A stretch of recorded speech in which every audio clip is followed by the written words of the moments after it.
But no, man, it's like it's been crazy hot. And then, the thing that I love is that, we're getting into like the hottest time of year. And then Canada decided to also cloak us in smoke. So it's like anytime you go outside, it feels like you're just walking into a bonfire. Anytime you go outside, man. It's like, yeah, just been crazy. Yeah, it's been that I've been out every day working out, and like you can feel it. Like it just takes your breath away. Yeah. Like it's just how hot it's been. But yeah, it'll be fine. I said, man, I would never complain, man. When you deal with winters that sometimes we've had to deal with, I said, man, it could be. I don't care. It can be as hot as it wants to be. I'm you're never going to hear me complain, but it's hot. It's the humidity that gets me, man. That humidity is something else. So.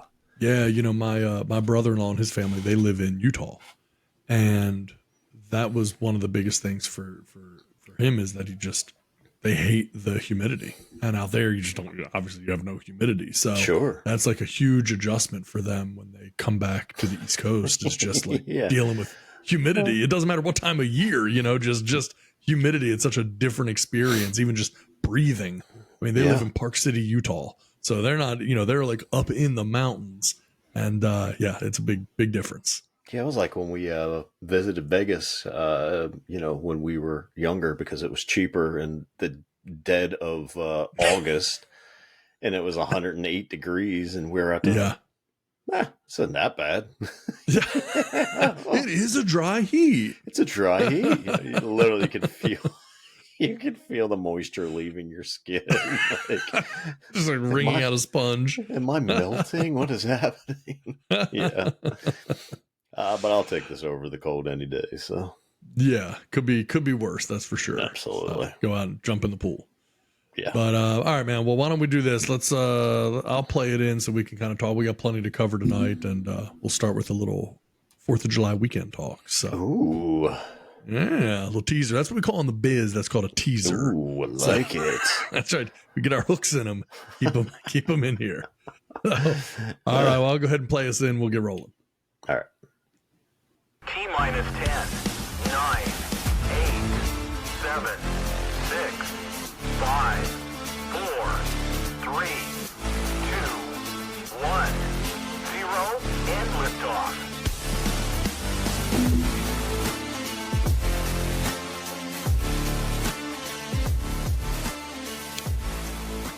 That's right, everybody. We are back. It's time for my mother's favorite show. You Get the Horn Show. That was Tad and Jeff right. Here. What's that? I thought it was The Price is Right. Price is Right is third favorite. We're second favorite. Okay. Jeopardy's our favorite. Sure. My mother's a huge Jeopardy fan, as am I. I mean, sure. I mean, we just live with the reality we're never going to be bigger than Jeopardy, but no. Yeah, okay with and that. That's okay. That's okay. Yeah, we'll deal with that. So yeah. But good to see you, brother. Hasn't been too long for us. No. A couple of days. Coming off of 4th of July weekend. Hope everybody out there had a fun and safe 4th of July. We certainly had a good time.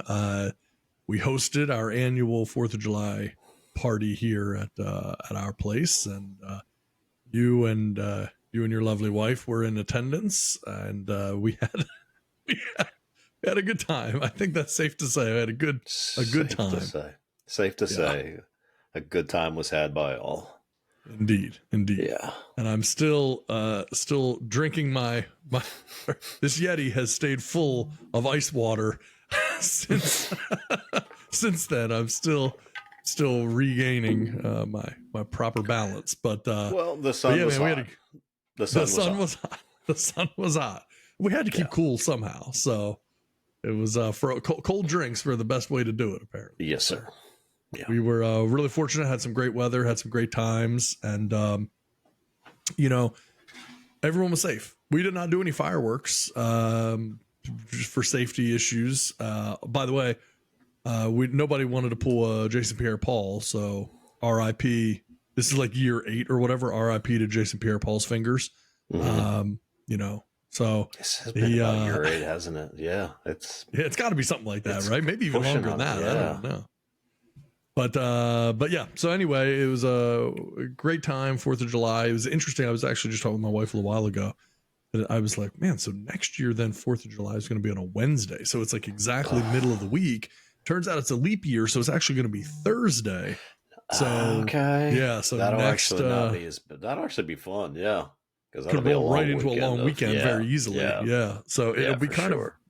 honestly sort of the way this year was, right? By having it on a Tuesday, you kind of roll from the weekend through it. Weekend. Now it'll start on Thursday and go through. I like that. next year. I like that. Yeah. So we actually, we left a little early. Got back here. My mom's birthday was on Monday. So Tuesday we actually did do fireworks. My brother-in-law and myself, we spent quite a good bit of money. I'm not a fireworks guy, but when you're lighting your own, It's a different experience. there's something to it, man. There's something to it. I mean, we had neighbors all over the place watching ours, and they were going off in their neighborhood. Like it, I mean, it sounded like Ukraine going off in that neighborhood. I mean, It's just crazy because your neighborhood does not seem like a neighborhood that should be having So- fireworks going off in it. Oh no. So this was my brother and sister-in-law's neighborhood, Got which it. still probably shouldn't be having all those fireworks going on. The houses are pretty close together, but everybody it was literally everybody in the neighborhood doing it. I mean, like Wow. I'm guessing 20 houses had them going off. I mean, it was just, I mean, it looked like 4th of July at the mall in DC. I mean, it was just going off everywhere. So yeah, a lot of fun. Yeah, I'm not a big guy to go out and just be in oh man, just all those people when you go to like those big firework things, and then it just takes you hours to get out of traffic. Yeah. Just not interesting. no desire to do that anymore. I mean, we used to do it. It's just too much, man. Like we'll just watch it on TV if we're not going to do our own because Right. it's just Yeah. That's it. too much. I mean, it's fun while you're there, and then the minute that last one goes off, then it's just a parking lot for another hour and a half, 2 hours to get out. Yeah. No, thank you. Well, fireworks are kind of an interesting thing too, because whenever, like, when you're watching fireworks, it feels like you're seeing something incredible that you would want to watch again. And we all record fireworks on our phones, and then no one has ever gone back and looked at fireworks videos on their phone again. Like, oh, I remember this one. This is 03. Uh-huh. You're not gonna believe No. these bottle rockets. Look at the spread formation of this one. No, you're That just absolutely never right. comes up again. But it's always one of those things where we're like, whoa. And I mean, we're all guilty of it. We sit there and record the fireworks, and then we don't even look at them that night. We don't even look at them that night or the next day or No. a couple days later and it's rainy outside. And you're like, man, I remember that was so cool. Let me watch the fireworks. Yeah. Nope. You will never, ever look at them again. And if you send them to someone, like they're gonna look at it and be like, "Cool, boy, I bet that was fun." Like, Yeah. Like, well, why would you send me this? This is Yeah. okay. Cool. Well, Yeah. Which I guess is kind of cool about the fireworks because it is one of those like you need to be there in the moment kind of situations, right? very So much it's so. not anything that you can just take with you, and like it's like one of those hey, you just had to be there type of a deal. Yeah. Because you can send a video even streaming in 4K. Right. It's not going to matter. It's not No, going to be no. the same, you know. So No. yeah. Yeah. Very true. Not even close. Not even close. But how was a good Well, time, man? Anxious to get back and do it again. Yeah, man. No, 4th of July is always a fun time. And we kind of, now I guess it's been several years now. I don't know how long we've been doing our 4th of July party. And, Hefe and his wife who, have come up before, and T-Rock's been here. I mean, we just, we've always had, and we had some other friends over. So yeah, we like to do it ends up being, like maybe like a 48 to 72 hour party, just depending on who's in town from where, and, and how the weather is and stuff like that. So this was the weather was a little weird for us on Saturday. Yeah. And then really, really nice for us on Sunday. So yeah, that was Perfect. Yeah, you basically, couldn't have asked for a better day. it was like a Perfect 14-hour amount pool of, day. Yeah, perfect amount of sun and cloud cover. I mean, it was just you couldn't ask for more. So yeah. Well, and some of the things that are fun, 4th of July, like, obviously everyone has their different things they like to drink, the different refreshments that they may want to utilize. And well, you guys picked something up on the way down this year that I did not know existed. You showed up with this, and apparently Sunny Delight is now making hard seltzer. So Sunny Delight vodka seltzer is a thing on the market now. And I got to tell you, it basically looks like Sunny Delight. Like, it doesn't come in like the big jug or anything, but I mean, the label, the can, if I was a kid, I could easily grab one of those cans and just be thinking that that's Sunny D. So Sure. I thought that was pretty interesting to see Sunny D getting into the alcohol game, as everyone else is now. Yeah. We talked about that. They're just going to be with you every step of the way through through life. They're going to figure a way to put Ensure in their next ones, So That's right. they're with you from cradle to the grave. Sunny Delight is with you. You never have to leave your Sunny D behind. That's right. We don't want the OJ or the purple stuff. Give us the That's Sunny right. D. That's Sunny D. I got a hankering for it. I start trembling if I go too long without my Sunny D. A little DT action going. Sunny Delight is one of those things that I don't know that I don't know in my adult years that I've had Sunny Delight, but you still know exactly what it tastes like. Yes. You don't forget that taste. I don't know. It does not, and I don't know why, but yeah, you're absolutely right. Yeah. Something about it. I don't know. Yeah. Etched in your brain. It's exactly it. I don't know. Maybe it's just one of those things that was just such a cool thing to drink back in the day. And it really wasn't, right. But for us, it felt like it was awesome. Exactly. Kids are out whoa. Kids are out playing sports and football, and they come home and fling the refrigerator door open and, hey, what do you guys want? Yeah. And there was only one answer. There was only one answer. Yeah. Had to should be have been Sunny water, clearly, because there was like 6 gallons of sugar in this thing. It really should have probably been water after a hot day outside playing football, and we come home and drink a sugary drink. That'll refresh me. Yeah, it was not exactly like the best way to be able to do that. But in fact, just while I'm thinking about it here, let me try something. I think I can do this. I think I'm allowed to do this. I think I'm allowed to do this. If I'm not allowed to do this, then I guess we're going to find this out the hard way. I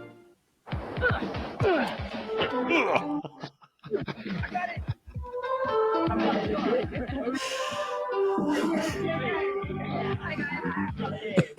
Soda, OJ, purple stuff, Sunny Delight. What's in this? Just like orange and tangerine. Yeah, why? Some healthy junk too. Whoa. What are you doing? There's what? Problem, guys? Wait a minute, Mr. Jackson. Delight, the good stuff kids go for. Yeah, want some more? There you go. There you go. What are you doing? Yeah, whoa. You drank all of the Sunny D. It worked. That's what we grew up with. That's what we grew up with. That was what they were showing you. They were making you think that's the way to be cool, man. If you're with your friends, you got to have your Sunny D. And I don't know that I ever drank Sunny Delight with my friends. I don't know. I don't know that we ever just sat around, poured a tall glass of Sunny D.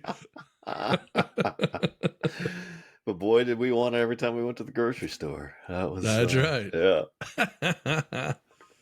All right, man. Well, we might as well get into this. We got a lot of stories to cover, and man, we got some pretty good ones here this week, as we always do, because the world provides us just with an endless supply of bizarre circumstances. Mm-hmm. So I want to get to one. Saw this story the other day, and it has absolutely blown up. And thought it was kind of a fascinating situation. So I'll kind of give you the rundown here. This happened in New Jersey.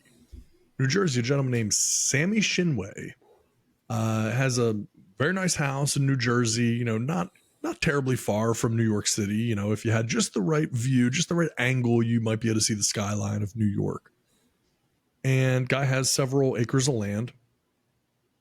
And one day he hears, chainsaws and everything going on, and finally goes out there to check it out. And there's a bunch of guys out there cutting trees down on his property. Like they've climbed the fence from a neighbor's yard and they've gone down and been cutting trees down. And this isn't just like they cut a few trees. They cut down 32 trees. And the reason is that the neighbor needed these trees to come down so that he could get a view of the New York skyline and a little bit of the water. So he paid a tree trimming company to come in, climb over the fence and everything, and take down 32 trees with a chainsaw from this guy, Sammy Shinway's backyard. Well, it becomes very, very interesting what happens next, because there are fines for illegally cutting down trees. And the fine is about $1,000 a tree. So he cut down 32 trees. It's $32,000 in fines that the guy would have to pay. Okay. Now, a lot of people have pointed out, though, that he may be able to get an extra $100,000, $150,000, $200,000 in resale value in his home by then being able to claim water views, New York City skyline views, etc. That's not so much the problem. Because at that point, you might have just said, hey, that's the cost of doing business. If I got to pay 30 grand, I'll pay 30 grand. Sure, for the view. Sure. But the cost of doing business is a lot higher than that. Because in his particular town in New Jersey, they have a very specific rule that if you do cut down trees illegally, that you are required to replace them with trees of similar style and size. And the trees that were being taken down here are massive, fully grown, like oak trees and stuff like this. Like now they're estimating that the total could be as much as close to $2 million. Oh my gosh. So we're talking like 1.8, 1.9 now. Exactly. 1.8, $1.9 million, something like that this guy is going to have to pay because he went in and cut down his neighbor's trees. But I mean, and now there's a whole court case over it and everything. So, I mean, presumably he didn't confuse his land with the other guy's land, right? No, he had to climb over the fence. Like, okay. Now it's possible that you don't know what the guys who came out to actually remove the trees were told. Like, he may have said, oh, I put that fence up, but my property goes beyond that. We don't know that, but he wasn't confused and hasn't claimed confusion on it or anything. So, yeah, it's a pretty big deal. They figure about at least $1.5 million for restoration of the trees, plus the $32,000 in fines that he has to pay, and then not to mention whatever other damages, if you want to call them that this gentleman Sammy Shinway, who owns the house that this happened to, could possibly, want to tack on there. And by all accounts, that guy isn't looking for a bunch of money. Like he's not a guy who's out here trying to do all kinds of crazy stuff and, get his name in the news and, and all of that. But he's here. Just didn't want his trees cut down. That's it. Yeah. Right. It's not a hard thing. Just like, leave me alone. Don't come on my property. And I mean, look, let me see if I can, let me try to share my screen here so that you can see exactly what I'm talking about on the pictures. So, I mean, like it was like a bomb went off. Yeah, I mean, and how did the neighbor not think this guy was going to know this or notice it? Right. Yeah. How would you not notice that? And I think there's another picture up here. Yeah. I mean, so like I was saying, big trees. Oh, man. I mean, just to bring those in, like, would cost. Yeah. How much money? I mean, I don't even know. You'd have to get a truck, a tree truck, right? One of those that would usually a log truck to bring it in. You'd have to figure a way to get it up the hill or wherever it's at. Someone to pick them up and plant them. I'm sure they have machines, but it can't be cheap. No. Oh my gosh. No, I mean, you see what the guy's like standing in his yard. I mean, it's all, the whole area is cleared out. And yeah, it's that's Sammy Shinway standing right there. It's Kinnelon, New Jersey, and I mean, yeah, pretty big issue there. So, and the guy, like, he's lived there for quite a number of years and has never really talked with the neighbor very much. I mean, there was no issues between them, but it's like anything else, right? If you live in a neighborhood and if you have 5, 6, 7 acres of land, you're not seeing your neighbors very easily, you know. And I think this guy, it's something right around there. I don't remember. I think it's 5.5 acres or 6 acres or something like that he has. So I mean, it's a sizable piece of property. You wouldn't just, you know, oh no, I'm sorry, it's the neighbor that cut the trees down is about 7 acres, and the Sammy Shinway is also about 7 acres. So you look at that, and you know, I mean, you've obviously at my house here, we're on about 5.5 acres.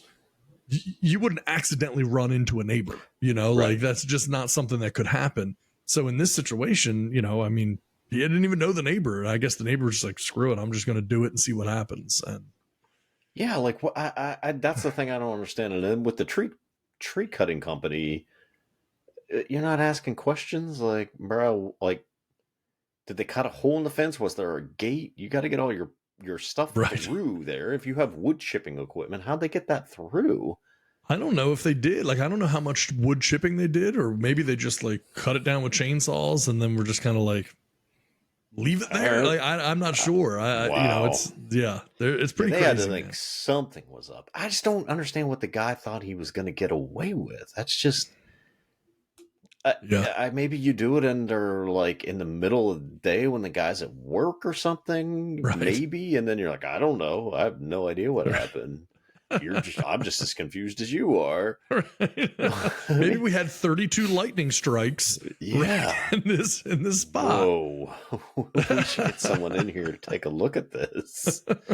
Yeah, it doesn't make any sense at all. I don't know what, like, and how good of a view were you possibly going to have of the New Yeah. York skyline that it was worth you to do this?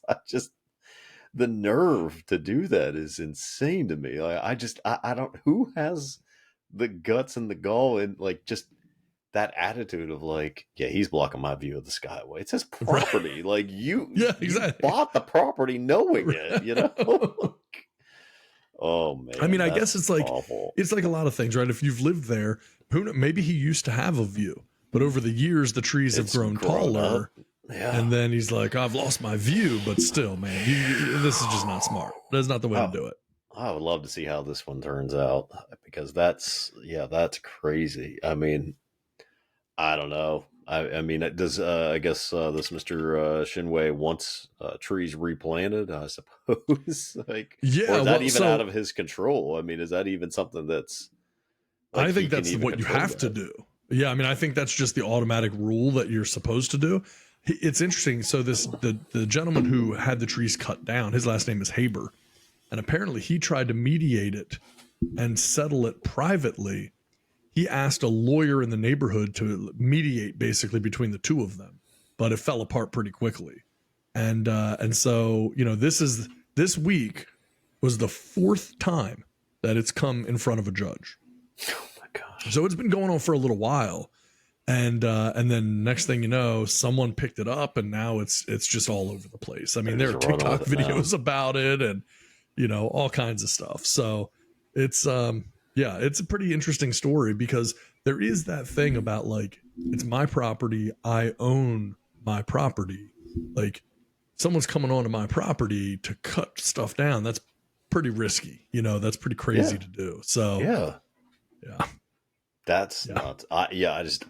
That's crazy to me. Who would even have the nerve to do something like that? To hire, like, you didn't even do it yourself. You hired a company to come in Yeah. here and do this. Yeah. Like right over here, Shit. fellas, go ahead. Feel free Yep, to go yep. through there. Just climb the fence. It's cool. Yeah. Okay, we're getting paid. Yeah. I mean, Yeah, I exactly. imagine they I got guess paid- we don't ask any questions. Just throw your chainsaw Yeah. over your shoulder, climb that fence, and go over there. I mean, $1,000 a tree sounds about right. We had one of ours taken down, and yeah, it cost us. I was able to negotiate a little bit because the guy does all the trees in our neighborhood. But yeah, I mean, just to take the tree down itself was $1,000. Yeah. And that doesn't include the stump grinding, which, he threw in for us, like I said, just because he does a lot of work in our neighborhood. But Right. I mean, for those guys, so I mean, minimally the dude's, I don't know, maybe they cut him a deal, but I guarantee they didn't do less than 20 grand for that. Right. So the dude, yeah, not to cut down 32 mature trees. Yeah, the dude willingly forked over 20 grand to someone to cut down trees on someone else's property.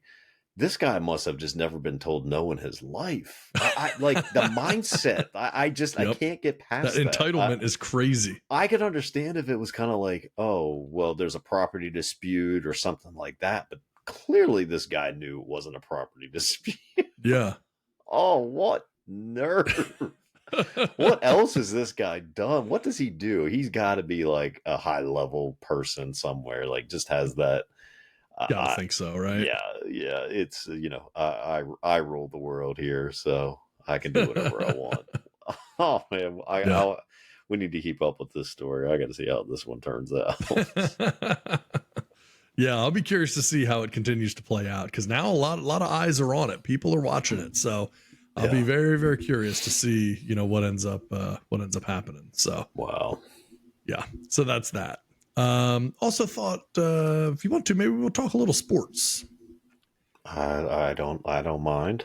We love talking sports. Sometimes we go long periods of time and don't talk about it at all, and then we'll do episodes that are all sports. But got some interesting things happening with sports now. I mean, you've got Damian Lillard trying to do what he should have done 5 years ago, what I'm wishing that he would do forever, which is get the heck out of Portland. Portland has, I don't know what was ever said behind closed doors, but Portland never has ever made strides to actually put a competitive team around Damian Lillard where he would have a chance to win. No. Presumably they told him what he wanted to hear because he kept re-signing with them, but they have never done it. It's not like they did it, but then a fluke injury happened, or this guy just didn't work out, or they just haven't made the moves that you would need to make. They haven't done it. And so, it kills me.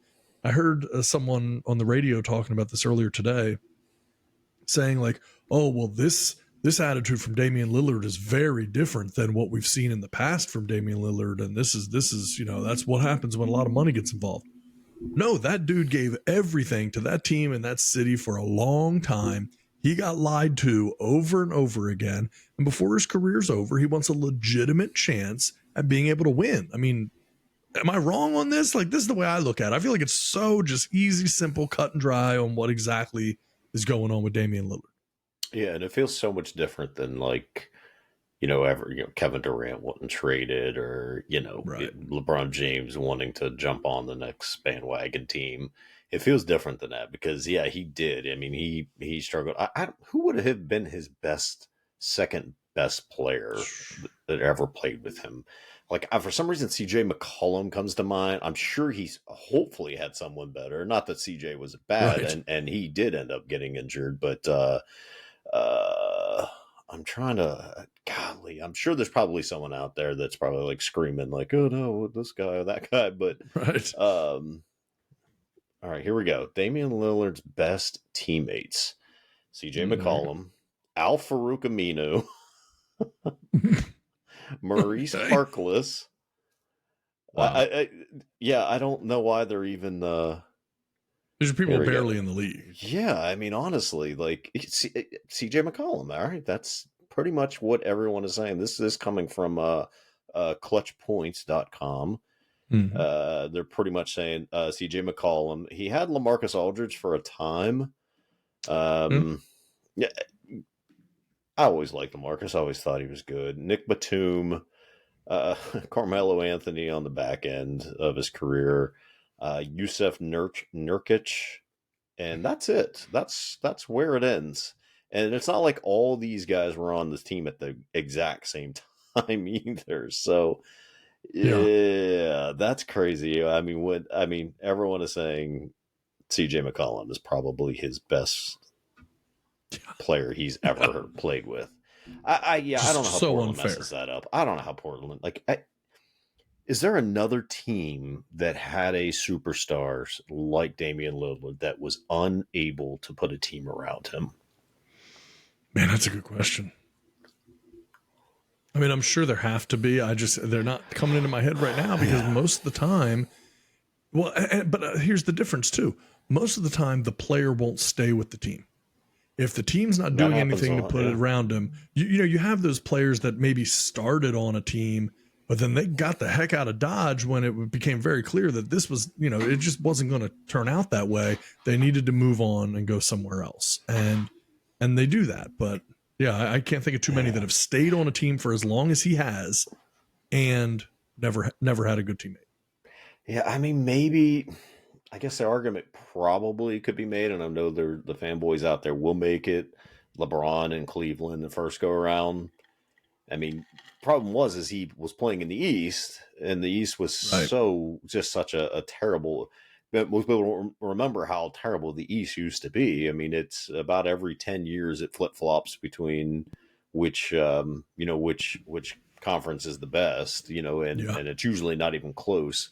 But for the longest time, it was the West, obviously, because, you had Kobe, you had Dirk, you had, just stacked teams back then.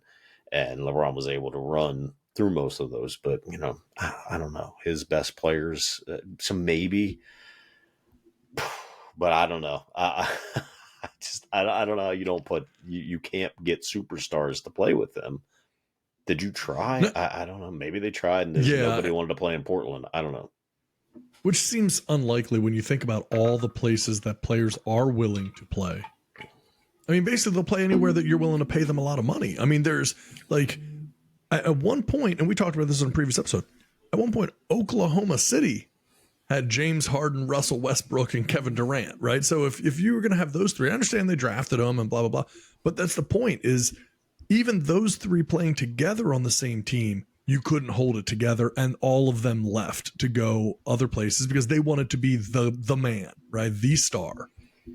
And boy, I don't know. I mean, you'd have to really argue. That we could really spend some time on that. Like, who of those players has come out the best of those three? Because no one really ever went on to be the man, so to speak, right? Durant has certainly had the best career, and he has won championships, but he was just along for the ride. Those championships would have been won without him. He's never been the cause of a championship. James Harden has arguably been the cause of not winning a championship. Yeah. And maybe you could say the same in some cases with Russell Westbrook. Yeah.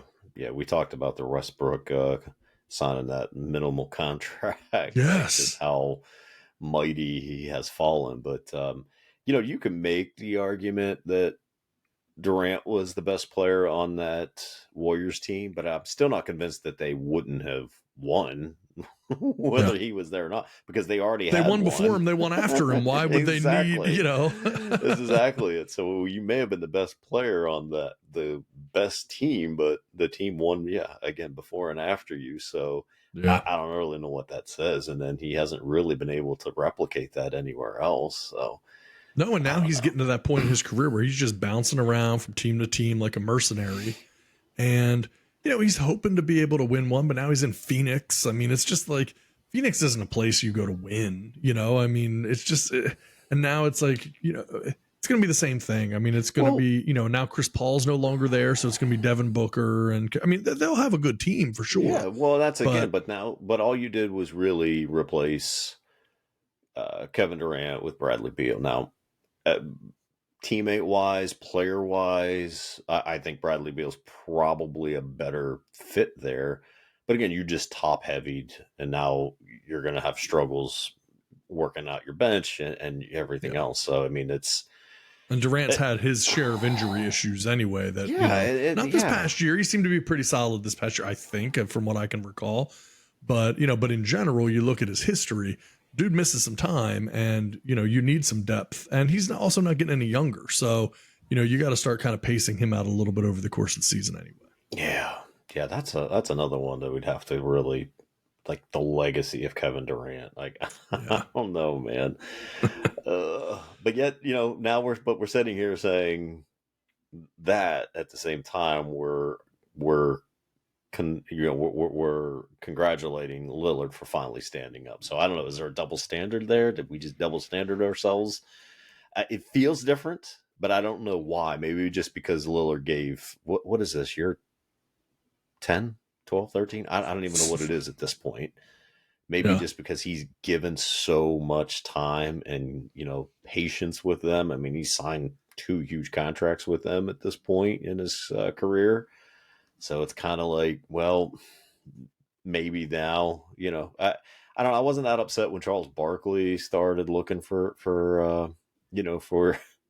Right. championships, or even, Karl Malone. I was like, all right, you guys have tried, now just be the second fiddle. But obviously Lillard isn't going anywhere to be second. He's going there to be the guy. But yeah, I don't know. I don't know if there's any difference in what Durant did or what Lillard did, but it feels different for whatever reason. And I don't know what that answer is. Well, it does. And I'll tell you a couple things. I was thinking that Damian Lillard got drafted in 2013. He actually came in the 2012 draft. So he's been playing for a while now. He is 32 years old. And he'll actually next week he'll turn 33. His birthday is July 15th. So so Damian Lillard's about to turn 33. So this dude does not have a ton of time left. He's got to win if he's going to win. And that's why he's so adamant about forcing his way to Miami. I mean, his agents made it very clear. I mean, he's told other teams, if you trade for Damian Lillard, you will get a very unhappy player. Like, there's one place he seems to want to go, and it's Miami. And it makes sense. I mean, that would be a very strong team. We've been talking about it for quite a while on this show. Is it a championship team? Because now you're going to have to lose Tyler Hero, which they didn't, in fairness, they didn't have. And They made it all the way to the finals, won a game in the finals.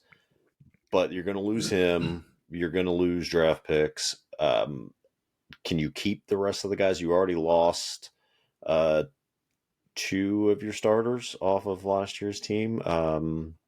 One went to the Lakers, if I'm not mistaken. And then another one, I don't remember, but I'm pretty sure they've lost both of their starting guards off of that team. So, they'd still have a lot of work to do. Is it just like, hey, let's go to Miami, let's play with Jimmy and Bam? Like, I don't know, does Bam Adebayo like move the needle for Jimmy Butler? If you have a chance to go somewhere else, like if you had a chance, let's say, to go to Dallas, or you had a chance to go, even the Lakers, if you had a chance to go there, again, you're probably losing, a lot of players there, but, what is it that I don't know. I don't know if Miami has, even with Lillard, if they would have enough to get. Now, maybe they do in the East, at least to get to the finals, or, get to the championship game. But, it makes sense that he plays there. I just don't know if it's enough, even if he goes there. So, no, I get that. It's interesting. I saw Ramona Shelburne from ESPN said earlier today that if the Warriors had been patient, they could have probably gotten. That's where Chris Paul went, right? It's the Warriors. So she was saying that if they had been patient, there's a high likelihood they could have gotten Damian Lillard. He's from the Bay Area, and there's a high likelihood that he would have gone to play there. I'm guessing if she's saying that publicly, she probably has an idea of what she's talking about. I don't know that for sure, but you got to think she's getting that information from somewhere. Yeah. So what happened there? Yeah, because Paul got traded to the Wizards, and then the Wizards cut him or turned around and traded him. I don't know how any of that worked. I feel like all the Wizards did was pick up like 1 million second-round picks. But yeah, I think you're right. Yeah, he's in. Man, there's so many moves that got made. That so many huge contracts that got paid out too. I don't know if it was a straight sign and trade that they did, but they're sending. So the Warriors are sending Jordan Poole to the Washington Wizards. Wizards flip Chris Paul to the Warriors. The Wizards had acquired Paul from Phoenix, and that's the deal that sent Bradley Beal from Washington to Phoenix. So they basically flipped. Again, there's some other stuff in here, picks and stuff, but player wise, they flipped Chris Paul for Bradley Beal, if you're Washington. Then they flipped Chris Paul for Jordan Poole. And so now they ended up with Jordan Poole and I guess draft picks, basically, because they didn't, they don't have anything else. So Yeah. pretty crazy. And then also moving on from that, I saw a couple things and, these interesting articles, man. Something came up. They were talking about which NFL head coach would you pick right now? And it was between Bill Belichick and Andy Reid. And took me back because I thought, well, that sounds really familiar to me. That debate sounds really familiar. We literally had that exact conversation, that debate on this show after the Super Bowl this year, and talking about which NFL head coach would you rather have today? Forget about track record and history, but who would you rather have coaching your team right now today? And it was pretty, I think, fairly universal. I think T-Rock was even on. We talked with a few people, and it was a lot of people said Andy Reid. A lot of people said Andy Reid. And so if you have that opportunity right now today between Bill Belichick and Andy Reid, who are you taking? I'm going to take Andy Reid. I mean, and it's not for the fact that, everyone's like, oh, well, he has Patrick Mahomes. You remember with that Eagles team, how many NFC championship games that team went to? Like, what was it? Something ridiculous. 6 straight? Or, Yeah. Something just stupid. Yeah. So, and that was with McNabb. That was, it wasn't like an absolute load. And McNabb in the day was great. But then even when he gets to Kansas City, he was doing it with Alex Smith. That's right.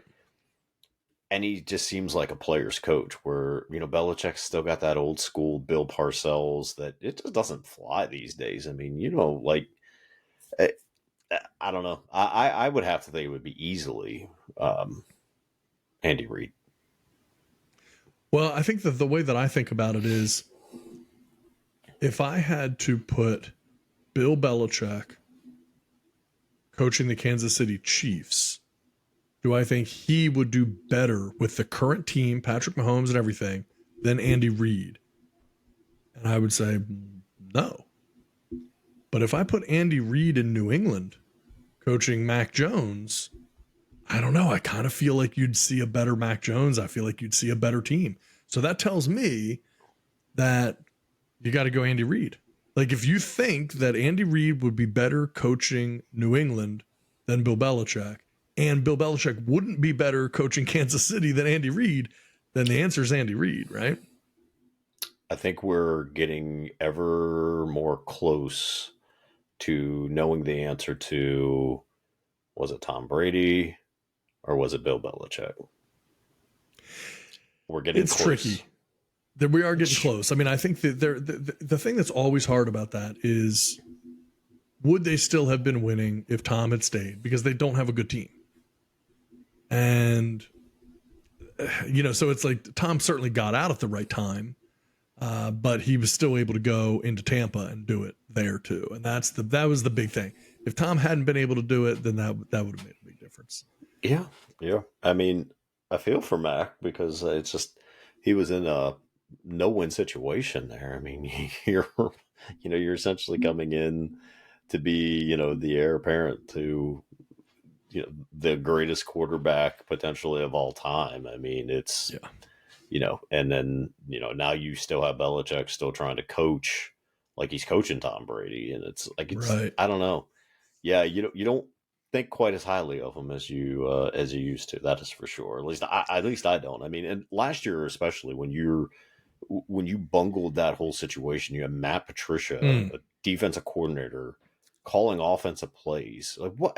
With how did Joe Judge, you put both of them in there together. It makes no sense. No, you have 2 defensive coordinators now running an offense, and then you wonder why Mac Jones struggled. Mac Jones, if you forget, was now Tyler Huntley was a Pro Bowler last year. Yeah, Pro Bowl means absolutely. It's a shame that the Pro Bowl has been watered down to what it is. Exactly. But, remember, Mac Jones was a Pro Bowler his rookie year. So I don't know how anyone could put any of this on him. I mean, it's just Andy Reid builds teams out. So he has great coordinators. He has, guys that are getting head coaching positions and succeeding. You're not seeing that, name the last great Bill Belichick coaching tree, person. Yeah. They all want to be, but none of them are. They all end up back where they were, they all end up back with Bill Belichick again. So that's very true. It's more than it's just more than coaching. It's, it's building out your team. It's building out your coaches and not being concerned that your coaches are going elsewhere. I mean, we saw how good he was that everyone thought Eric Bieniemy had nothing to do with their success, that Bieniemy had to take a lateral position, which won't get me started on that one. I won't. We talked at length about it on this show for sure. It's the most terrible. Some of these coaches, they're getting chances, and Bieniemy now has to go prove himself in Washington as a defensive or as an offensive coordinator, in a lateral move, when all these other coaches are getting positions that way less than accomplishments than what Bieniemy has. There's probably more to it that we don't know about, may never know about, but but he couldn't get a head coaching job for the fact that everyone seems to think this is all Andy Reid. So I guess we may find out a little bit more this year, but we'll guess we'll see. Now that he's out as the coordinator, is it still Andy Reid? I don't think Andy Reid's sweating. I can tell you that much. Well, he's doing just fine. He's sweating, but for other reasons. Sweating, getting out of his chair or something like that, but he's not. He's not. He's not worried. Let me say that he's not worried. Yes. Well, and really briefly too, and I don't want to spend much time on it because we got a lot of stories, and we don't want to just talk sports here. But interesting free agents still sitting on the market. You've got a DeAndre Hopkins still unsigned. You have a Dalvin Cook still unsigned. Reports are that the Miami Dolphins have made an offer to Dalvin Cook and he turned it down. So he is holding out for as much money as he can get. Presumably DeAndre Hopkins is doing the same thing. It's getting a little late in the year though to be having to join a team here before too long. So you got to think something's going to happen. But I'm a little surprised that guys like that are still sitting on the market and can't be paid. Yeah, I wonder what that is. If that's just them also not wanting to do the mandatory OTAs and everything else. I maybe they'll even go all the way through till training camp. It wouldn't surprise me. Those guys don't want to do training camp. They already know what's going on. Don't want to do it. So exactly. Now, if it's just money, that's that might be tough. Now, Hopkins, I haven't heard what he wants. I don't know what he wants. If it's something ridiculous and crazy, then maybe it's not worth doing. But I still don't understand why the Cardinals couldn't find someone to trade for him and find someone to. Couldn't even get a fourth rounder for that dude. I mean, come on, man. It's DeAndre Hopkins. Yeah. Unless that was just a. Doing him a favor. I don't know why they would do him a favor. You don't want to play for us. We're going to find someone to trade you to. We're not going to do you a favor. But, and then I don't really understand why Minnesota let Dalvin Cook go either. So, yeah, a lot of interesting storylines out there. Yeah, for sure. I mean, geez, camp starts in 2 weeks. Yeah. 2.5 weeks. I was telling you the other day, I think we have 10, well, maybe now 9 or 10 Sundays left before we have a full slate of NFL games. It's crazy to think about it like that. Jeez. Doesn't even seem possible that it could go that fast. No. That's the NFL for you, though. That's right. Well, talking sports a little bit more here, I thought there was a really fascinating story I saw recently. And this merges, as some of these stories do, merges kind of sports and politics. Because a lot of people have heard, obviously, of Live Golf, and they were a competitor with the PGA. And, it's Saudi Arabia just spending billions of dollars into getting into golf. And eventually it worked because the PGA more or less had to merge with Live and kind of bought them out, if you will. And, they got what they wanted. So now, according to the Financial Times, Saudi Arabia plans to launch a multi-billion-dollar investment company in order to expand its sports interests following what they did with Live Golf. So the sports group is going to be part of the Saudi Public Investment Fund, and they're going to sink a ton of money into funding the expansion. They're going to be targeting soccer, tennis, and other sports. Now, I don't know that they'd ever be able to get an NFL team, but a lot of people thought they'd never be able to get into golf or they'd never be able to get into any American sports. And money talks more now than ever. So I thought that was pretty crazy to think that, we could be seeing a day where Saudi Arabia starts to buy up soccer teams and maybe eventually be ready for NBA, NFL, Major League Baseball to have a Saudi-owned team. It's very possible. So because owners care about money above me on anything else. So, could be interesting.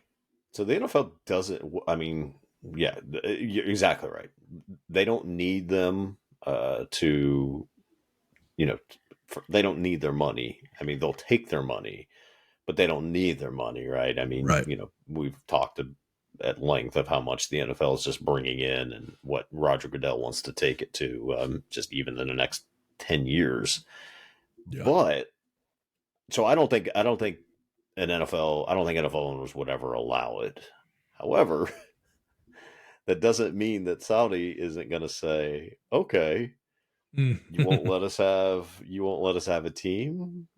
Well, we'll take your players, and then start offering, just like, they used to do with the USFL and, the CFL, and they'll just start their own league. And, you're going to offer, you're going to offer Patrick Mahomes $1 billion to come play for, 5 years. That's right. Is he going to turn it down? I don't know. He might, but I don't know that he would. Think about it like this, because you're absolutely right. What if the Saudis bought something like, I don't know, the XFL? You already have TV contracts in place. You already have relationships in place. And then now it is a true competitor. It's exactly what they did with Live, right? And except now they don't have to. The biggest problem they always had with Live was the logistics, the TV deals, all of these types of things, because those are the things that they know the least about in this country. They're putting stuff on the CW and stuff like that because it takes a lot of time and a lot of money to negotiate these big time TV deals. But if you were to just buy an existing property like the XFL, for instance, that already has relationships and TV deals and everything else, then all you have to do is pump billions of dollars into it.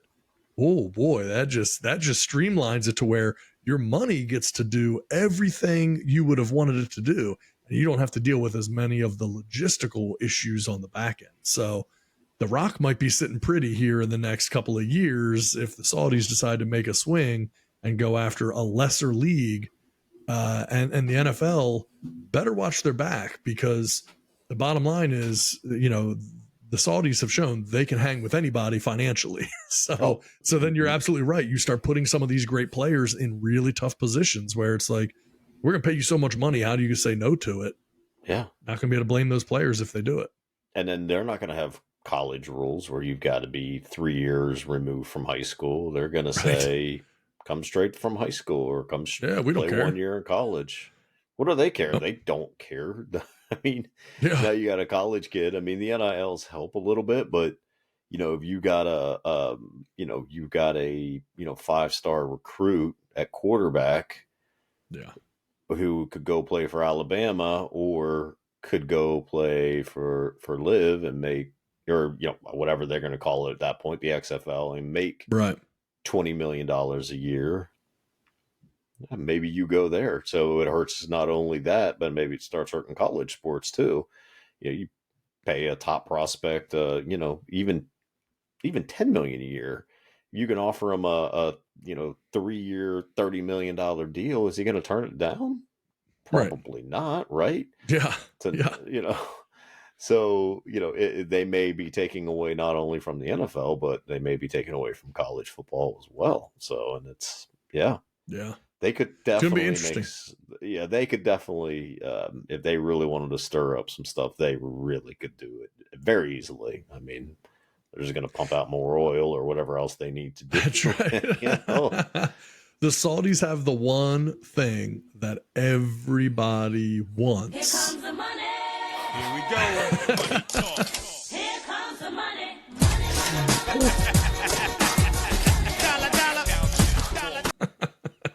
I mean, that's it. That's what it's about, and that's what they have. They have it. No one has more of it than them. So, they can spend it and at least make things very uncomfortable for any league, any sport that they want to. I mean, that's what they did with the PGA until they merged with them. That's exactly what they did. Just kept making it uncomfortable. You're just paying these players ungodly amount of money, and then now PGA's got to up their purse. They've got to, they just have to try and keep these guys because, again, nobody watched it. I couldn't tell you who won a single Live tournament. I don't even know that anyone even advertised it, or it was even right. I don't think SportsCenter ever put it on that I'm aware of, or definitely not the PGA channel. Right. So I couldn't tell you the who golf won a channel's not tournament. doing it. I don't even know if they ever played golf. For all I know, they were just out there putt-putting and getting paid all this money, but they certainly made it uncomfortable enough that they decided to merge. So they can make things. Wonder why. I guess they got bored with building, islands and everything else, and crazy. They just realized this is the next big investment, man. And we've talked about it many, many times on the show. I mean, even when we were talking about Inter Miami and Messi going to Inter Miami and how explosive, the growth of these soccer teams are, even in America. Well, this it ends up being good investments, and they're all about, they know how to make money. So Now, I will say, as we transition, there's one area where I do not think Saudi money will influence sports. And that is going to be moving into a new story, which is they are now accepting betting odds on the Special Olympics. I don't... I mean, I don't even know what to say to that. Bet Online is a sports book, and they are proud. They've put out a tweet about everything. We're proud to be the first sports book to offer betting odds on the Special Olympics. I mean, look, the Special Olympics is obviously a really cool thing, and I'm sure very impactful for the people that do it. I have no earthly clue how you would bet on the Special Olympics. How do you bet in an educated manner on what's going to happen in the Special Olympics? So first of all, will you be putting money on any of the athletes in the Special Olympics this year? I mean, I think if I'm not mistaken, Special Olympics is, I believe it's over now, but is it over? I want to say it is, but no. So you will not be. You were not interested, and you are correct. The closing ceremonies just happened recently, so the Special Olympics are over.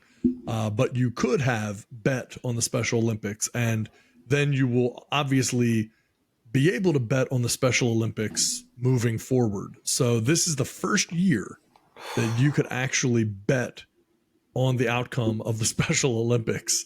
It seems. I don't know why. I mean, this is the best example of equality, but it feels a little dirty, doesn't it? It feels a little weird to be crassly betting money on the Special Olympics. I don't know. Have you ever seen that clip. I'm not. Forgive me. I'm sure we can find it later on. But the comedian talking about the Special Olympics. Have you ever seen that guy? I don't. Listen, Not sure. I mean, he says I've seen stuff, but I don't know if we're talking about the same thing. he says, don't get me wrong, it's awesome, it's great. The athletes are amazing. He's like, but don't you think that first that first conversation about it was a little awkward, or like he said, you're sitting around and be like, hey, what if we just race these guys? They're like, dude, don't ever say that out loud again. Like, nah, man, we'll just get different towns together. I heard the one talking from one town over saying he's faster than the other. It's like, yeah, how did this come about? Like that first conversation about this had to be like, no, we no, keep that to yourself, man. Like, keep that to yourself. And now it's amazing. It's awesome. Yeah. They bet on betonline.ag had odds listed for 12 different competitions: track and field, baseball, cycling, powerlifting, soccer, and swimming. So I guess they had 12 different competitions across 6 sports. Yeah. And then, so I guess you can, because there's not a list of like, Timmy from, Georgia, or, Right. Charlotte from Indiana is, a fantastic swimmer or anything. So I don't, where do you get your information from? And Exactly. is there a concern that like, and I guess, we're seeing it with even now sports, we're seeing it with the NFL suspending all these players betting on these games. There was one that was even betting on his team. Mm-hmm. Can you influence a parent? Can you influence a coach into, doing something? I don't know. I mean, you're right. It's in the greatest sense, it's equality. And you can bet on like wrestling. Like, I'm talking like the WWE stuff, and that's all scripted. I don't know how that works. I have no idea how you bet on that stuff. What, and how you keep that from being like, no, I'm not sure I don't know. I'm sure it's probably minimal bets or something. I don't know. There has to be something with it, but you can bet on a scripted TV show. Why can't you, bet on the Special Olympics? I don't know. I personally, I don't think I will ever do that. I don't bet on a whole lot of games, period. But first of all, you would just be taking my money, because I have no clue who does what. Even in the regular Olympics, unless Michael Phelps is, swimming, I have no clue who the best Olympic person is. Right. Count me out, but you'll count me out of the regular Olympics as well. But that's right. Yeah, I wonder how many bets they got on those. I wonder what their, what the take was on that. I wonder if they will ever publish that. I don't know if it's something they have to, or if they can just kind of keep that to themselves. Honestly, this might be the best time if you're going to bet on the Special Olympics. Now that you can, this might be the best time to do it, because soon all of these gambling sites and sports books and everything, all the experts, they're going to learn everything there is to learn about the Special Olympics. And then the odds are going to be, set properly. Right now, there's kind of like that arbitrage opportunity where you have the ability to bet on the Special Olympics, and people are not yet knowledgeable enough to really pick very well. And the right person could probably do very well betting on the Special Olympics right now. Yeah, I'm not even sure how. Weird thing to ever. I never thought I'd say that, but that's where we are. There's going to be someone out there who's going to become a Special Olympics like guru. Yes, and they're going to know. So. Oh man! All right. Well, you know what? What do you think? Do you think we should get into some quick hits? I think it's time for some quick hits. Let's quick it up. We're a little over an hour into the show. Let's get a little quick hits. I saw this story the other day, and look, there are a couple things that I believe strongly, and one of them is, don't admit to anything unless there is irrefutable proof. Sure. Don't do it. Deny as long as you can. In 1959, portrait artist and travel enthusiast Malika de Fernandez met the man who would become her murderer. Within 2 hours, Peter Reinbart, an airline employee, asked her to marry him, and she said yes. Okay. Within 2 hours of meeting, I understand it's 1959. 2 hours of meeting. He asks her to marry him. She says yes. Within 4 days, they were married. They don't waste any time. A few months later, the marriage broke down. Fernandez began to travel the world again, now using her new husband's airline travel discount. Follow me so far? The marriage kind of falls apart. The lady's like, screw it, I'm going to keep on traveling. Now I can do it even easier because my technically still husband, I have his airline discount. Sounds like she had this planned. Exactly. So maybe he stays at home. Happened. He stays at home in England. 2 years later, she disappeared completely, and he became suspect number 1. Despite thorough searches of the property, they've dug up the garden, they looked everywhere. Police could not find any evidence of any wrongdoing or of the lady herself. They just couldn't find anything. Case remained unsolved for 2 decades. And then things take a little twist. Part of a body was discovered within a peat bog near the home of Reinbart's cottage. Now, again, this is in England. We don't have peat bogs in America very often, but this is where things get really interesting because peat is created through the decomposition of organic matter, largely from plant materials such as moss. I'm not going to go through all of the science, but just know it makes good. It makes good scotch. Yeah, exactly. That's right. That's the number one thing you need to know. But also, they're incredibly good at preserving bodies. So if something were to get thrown into a peat bog, it's going to do very well. So the head of an unknown woman was found in this peat bog. Forensics initially believed it to be 30 to 50 years old and confronted this guy, Reinbart, with the evidence, believing that it might be related to the disappearance of his wife a few decades prior. Reinbart says this, "It's been so long, I thought I would never be found out," he told police during questioning. He claimed that Fernandez had returned to his cottage sometime in the early 60s and threatened to reveal that he was gay, which was still criminalized in England at the time if he didn't give her money. Without any money, he said, they fought. So there's a lot of layers to this story. They got married within person. I can say that much. They got married within days. She leaves. He stays home. She goes missing. No evidence he did anything. Police find part of a body. They confront him. He admits to it, but then it turns out she was going to reveal he was gay.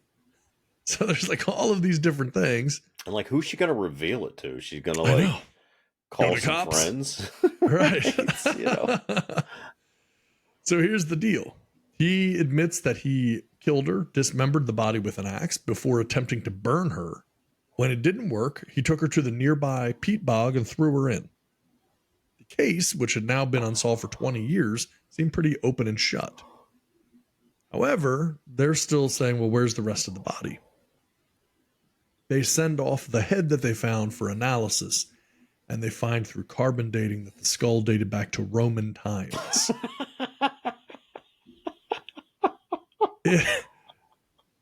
It had nothing to do with the disappearance of his wife at all. No. So he admitted to killing his wife when police really would have had zero actual evidence whatsoever. But the moment they sat him down, he came clean and said that he killed her when obviously he never needed to have said a thing. It's been over 16 centuries that this body had been in this peat bog. Had nothing to do with it. And just complete, like, bad luck for this guy or good luck for the universe, I guess, that this body part, this head, happens to be found near his house where his wife had been missing and everything else, and it all just kind of came together to screw that guy, and he got locked up because he admitted to murdering his wife when in reality the body they had was from the 1600s. Oh my gosh. I mean, that's just that's karma. I'm not a big karma fan, but that definitely sounds like something that would be karma. Oh my Well, it took the gosh. jury 3 hours to find him guilty of murder. Well, longer than it took him to get engaged. That's what I was going to say. So at least they have that. And then, but still never have found the body of his wife. I wonder So- if he's ever even at this point, he'd be like, you know what, I'm not saying anything else. You Yeah. know? Exactly. Find her if you can. Dang. That's, Yeah. Yeah. That's So this awful. guy murdered his wife, would have gotten away with it. They found the head of a body, and then turned out it was from the 1600s, and he had already. I mean, I got to imagine if you kill someone and you dismember them, I don't think that's a fit of rage. That does sound like you're probably psychotic at some level or some degree, but unless you accidentally kill her and then you're like, crap, what do I got to do now? But, if you're somewhat of a decent human being, I got to imagine you're looking over your shoulder. Like you could just never be at peace or never be able to rest properly. You got to You're think just- so, right? Waiting for the every other shoe knock- to drop all the time. Every phone call, every knock at the door, every stranger that makes eye contact with you, you just Right. got to be like, oh, do they know? Do they know? Yeah. Pretty crazy. man. Wow. And That is so well, you know what? We'll stay in the same vein. Quick hits. Another similar type of story. Sometimes the universe wants you to get caught. That's And just all it is. Yeah. there ain't nothing you can do about it. It's like that movie Final Destination. You remember that? When it's like, it's your time to die and all kinds of crazy things happen to make sure that it happens. Sometimes you're just destined to get caught and it doesn't really matter what you think about. There you go. In 1935, fishermen caught a tiger shark and they put it on display in an aquarium in Sydney. Within a week of being in the aquarium, the shark became ill and vomited in front of a small crowd, leaving the left hand and forearm of a man bearing a distinctive tattoo floating in the pool. Fingerprints of the hand identified the arm as that of former boxer and petty criminal Jim Smith, who had been missing since April 7th, 1935. Examination revealed that the limb had been severed with a knife, which resulted in a murder investigation. Early inquiries implicated a Sydney businessman named Reginald William Lloyd Holmes. Holmes was a fraudster and smuggler who also managed a successful family boat building business. Holmes had employed Smith several times to work insurance scams with him. The pair then soon began engaging in criminal activity with Patrick Francis Brady, an ex-serviceman and convicted forger. Now, this is where it gets interesting. Smith was last seen drinking and playing cards with Patrick Francis Brady at the Cecil Hotel in the southern Sydney suburb of Cronulla on April 7th, 1935, after telling his wife he's going fishing. So they're hanging out, playing cards, drinking. Brady had rented a small cottage nearby, and police alleged that Smith was murdered at the college. So they're searching the area by the Navy and Air Force. They could never find the guy's body. Then Brady got arrested in May. Initially, they denied any association at all, but eventually the businessman went into his shed and tried to kill himself to avoid getting busted for this. The bullet flattened against the bone of his forehead, and he was just stunned. He tried to shoot himself right in the head, and the bullet just went flat up against his head. Like a cartoon or something. Yes, exactly. Oh my So then gosh. after that, he eventually cooperated with the police, stating that Brady had killed Smith, dismembered his body, and stowed it in a trunk that they had then thrown into the bay. So apparently the trunk's in the water. At some point it opens up. A shark is swimming by, eats the body parts out of the trunk, and swallows the arm that has the distinctive tattoo and the fingers and everything. Gets caught by a fisherman later, throws that arm up in the aquarium, and that begins the entire investigation. We went from what was essentially the perfect murder, the perfect crime, but if that one fisherman hadn't been out and caught that one shark and then donated it to that aquarium, you know, there's just so many things that had to happen for this to go sideways on you. I mean, that is a true butterfly effect there, right? I mean, Yes. like the shark, you know, who knows, survived an attack and was able to stay alive, and then decided to eat a floating hand, you know, and the trunk probably disintegrated, but you know, it's in the ocean, so I guess probably it's not going to decompose as much. Yes.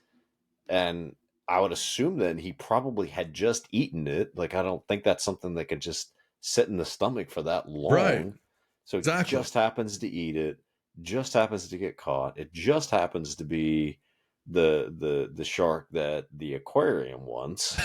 I mean, dude. Yeah. The arm that he ate, he didn't eat the part that had the very recognizable tattoo on it.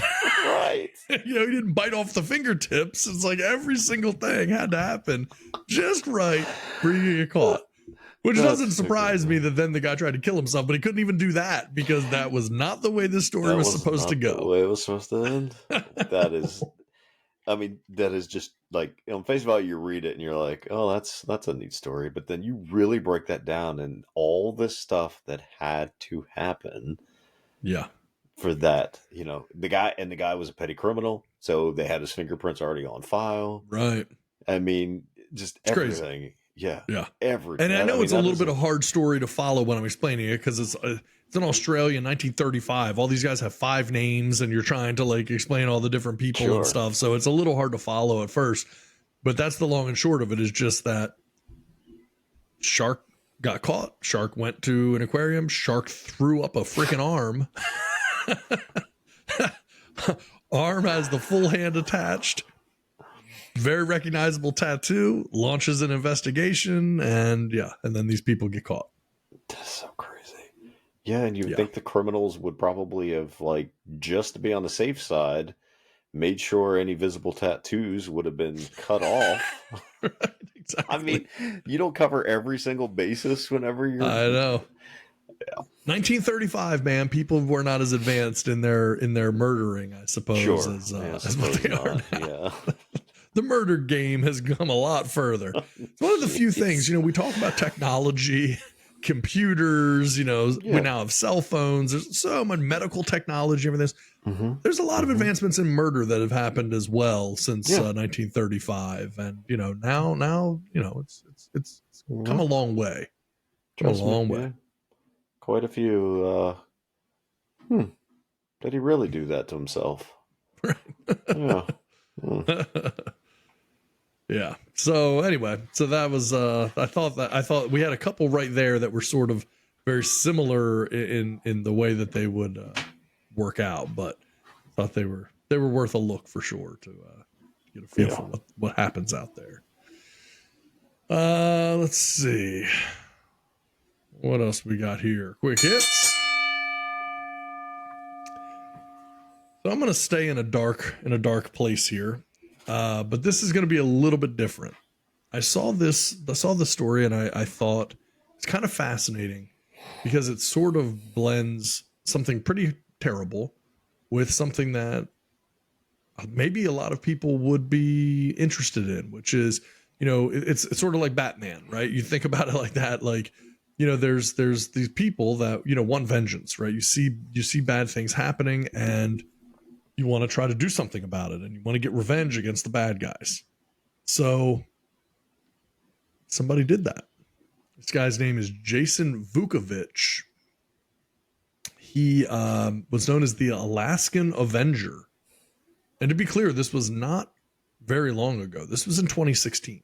So this is not like one of these stories from like 1935 or something like that. So Jason Vukovich himself was a victim of childhood abuse, various types. You know, won't get into all the details there. But he then decided to start tracking down and killing people that did the same type of abuse to kids. And what he would do is he'd go on the sex offender registry. Oh my gosh. He would look people up, and then he reported that he felt an overwhelming desire to act because of his own history. So he's now in prison, and just to be clear, he's in prison now, and he has denounced his actions and said that he should not have done that, and he urges anyone who's thinking about doing the same thing to get therapy. Like, should not do this. So I'll be very clear, in no way, shape, or form when we talk about this story are we in any way encouraging anyone or making this seem like a cool thing to do or anything else. Quite the opposite. This guy has said it was a mistake. Don't do it. Get therapy for sure. But his story is, and I will skip over the details of the issues that he went through as a child for any number of reasons, not to mention the fact that YouTube probably would not even want this being put up to talk too much. But he went on the registry, the offender registry, for people specifically with crimes related to children in his area. And then he went and paid them a visit at their house. And he looked up in June of 2016, he looked up 3 men. He had a notebook filled with the names and addresses of offenders that he found on the index. He targeted the homes of Charles Albee, Andres Barbosa, and Wesley Demarest. So he knocks on Albee's door first on the morning of June 24th, 2016. Albee opens the door. He's 68 years old. This guy orders him to go inside, sit on the bed. Smacked him around a little bit, ends up robbing him, and then left. 2 days later, he goes to the next guy's house, but he shows up at 4 a.m. and he brought 2 women with him. Now, I don't know how you found 2 accomplices to do this, Right? But he showed up with 2 women with him. So this person was only 25 years old. This offender. So he threatened him, and long story short, they robbed him. The third time, though, he got a little more violent. This guy, Demarest, heard someone break into his home around 1 a.m. He went in. This guy tried to fight him off, gave him a hard time. Long story short, he hit the guy with a hammer multiple times, but did not kill him. Just messed him up pretty badly. And eventually they found that he called the cops. The cops came. They find the guy sitting in his car with a hammer, a bunch of stolen goods, and a notebook containing the name of 3 victims. So, just to be clear, and I'll say this in the way that I think they say it nowadays, he did not, what is it? Unlive them. Yeah. Unalive them. Yeah. Unalive them. That's what it is. Yeah. Yeah, you're supposed to say it a different way. So he did not unalive them. He would have, but he ended up being arrested on the spot and later charged with 18 counts of assault, robbery, burglary, and theft. He initially pled not guilty, but decided to make a deal with the prosecution instead. So he pled guilty to first-degree attempted assault and a consolidated count of first-degree robbery. In exchange, prosecutors dismissed over a dozen additional charges. However, he got sentenced in 2018 to 28 years in prison. 5 years of it were suspended, and he got another 5 on probation. Now that seems like he didn't kill anybody, and it's kind of a real specific person he was targeting for this type of thing. So I was a little surprised that maybe, but I think part of it was to make an example Had to other to. people as well, to not try to do something like this. Had to be. Yeah, it literally had to be an example to be made. And, yeah,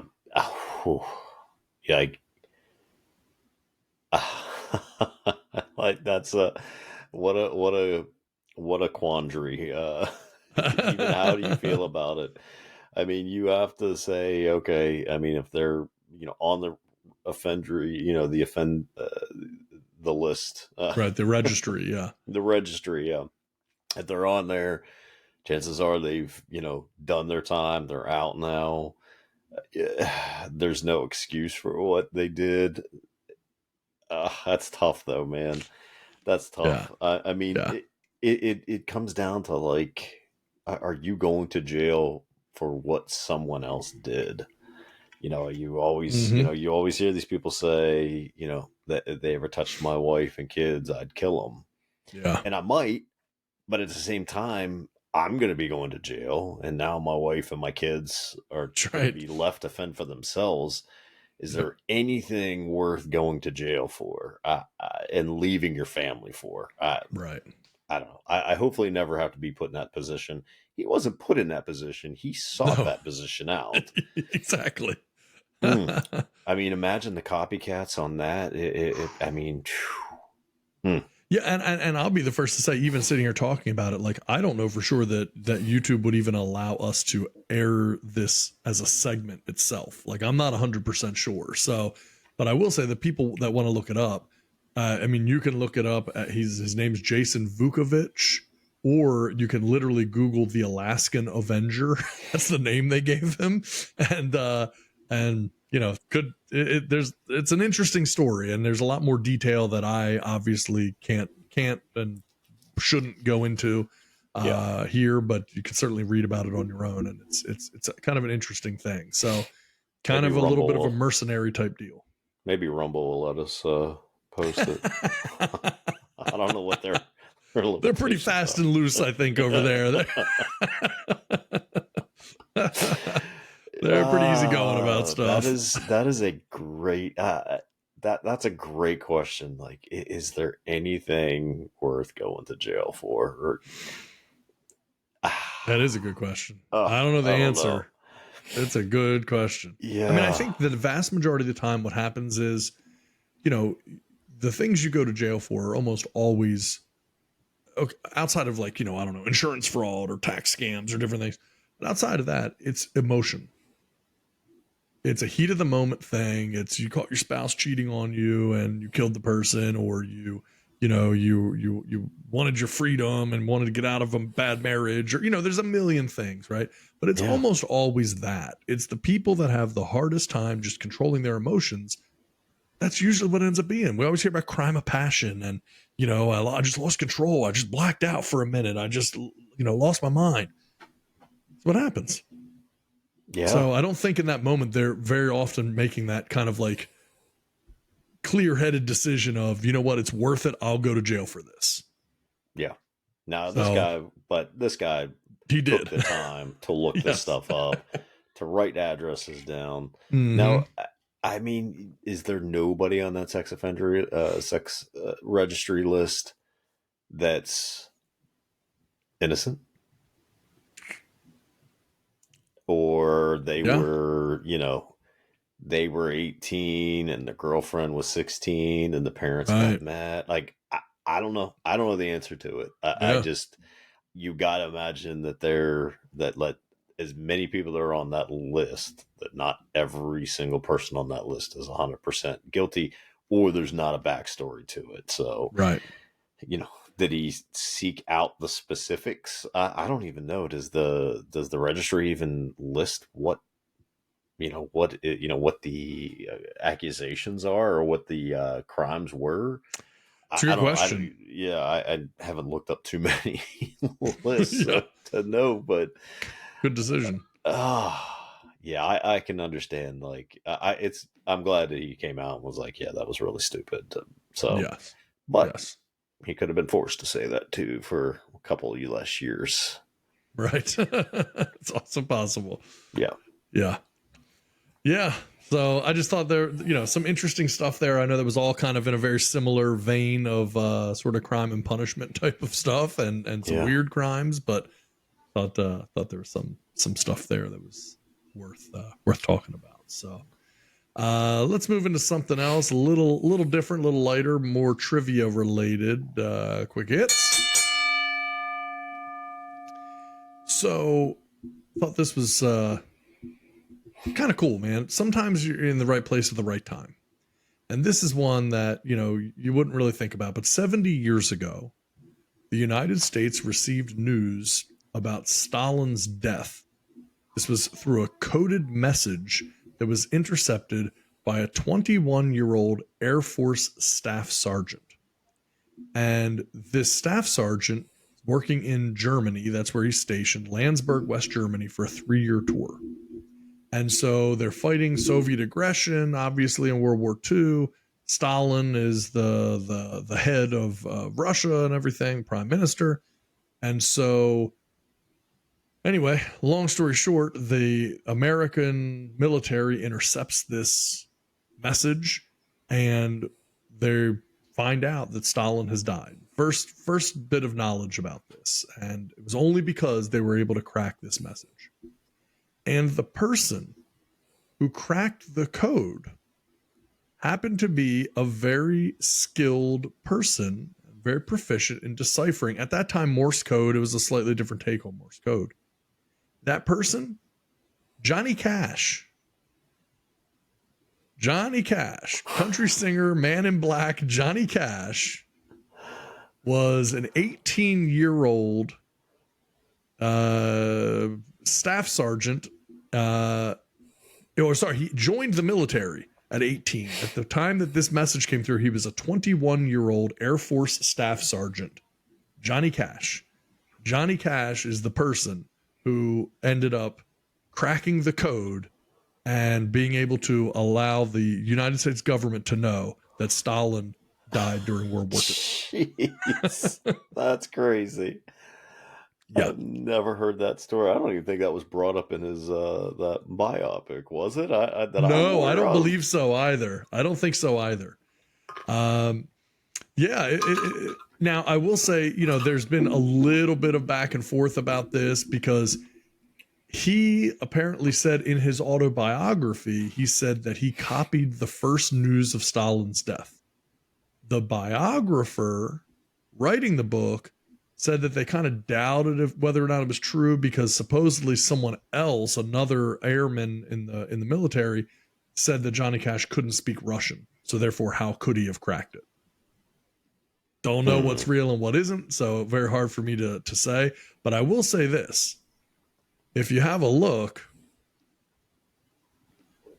not hard to recognize Johnny Cash. Oh my God. I mean, even at 18, not hard to be able to recognize who you're looking at there. Oh, no. This one, of course, being Johnny Cash. This one being Stalin.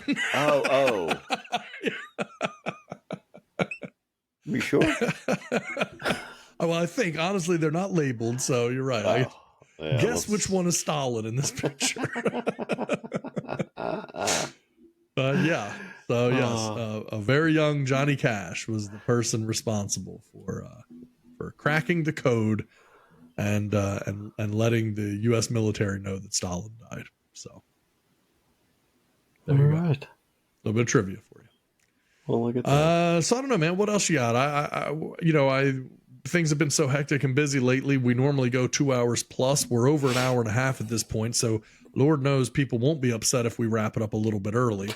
But but is there anything that you had that you want to throw out there? I've got one little bit of trivia that'll only take a couple minutes, and then I think we can kind of wrap it up. I don't think I had too much else in front of me. You know what? I could get into something here. I'm afraid it would probably. Oh, wait a minute. We do have. Do you have the thing that we were talking about doing in the beginning? I totally blanked on it. The Ben and Jerry's thing. Yeah. Okay. Yes. You go ahead and bring this up because you're right. I totally spaced on that. Well, yeah. You have it there? Because if not, I can bring it up. No, go. Yeah, if you have it. I was just gonna leave it at that, but yeah, it's too much. I mean, it's a lot to get into, but it's probably worth getting into. Okay. So you want to do it. You want to wade into these waters. I suppose. There's never a good answer to it, but Yeah. okay. So let's talk about it. So first of all, for people who didn't see, don't know, whatever, Ben & Jerry's decides to come out at 4th of July weekend and make some, I don't know, somewhat controversial statements at a time when, people are celebrating America for the 4th of July. And Ben & Jerry's comes out with a statement that says the faces on Mount Rushmore are the faces of men who actively worked to destroy indigenous cultures and ways of life, to deny indigenous people their basic rights, Ben & Jerry said. This 4th of July, it's high time we recognize that the U.S. exists on stolen indigenous land and commit to returning it. This was on its website and in a tweet. So how exactly you plan to return it, I don't exactly understand. Are they just saying like we need to give America back to American Indians? I don't know. So needless to say, some people are upset. And Unilever is the parent company of Ben & Jerry's. And so far, since this happened, which has only been a matter of days, Unilever has lost $2.5 billion in market cap.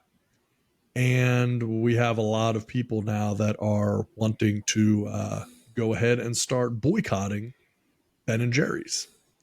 So, I mean, what the heck do you think about this, man? Like, we talked about this briefly earlier, but what is it with brands seemingly trying to make people feel bad? Like, why? How is that like a thing that brands have gotten into to like want to make people feel bad in some way or affect how they're feeling? What's going on?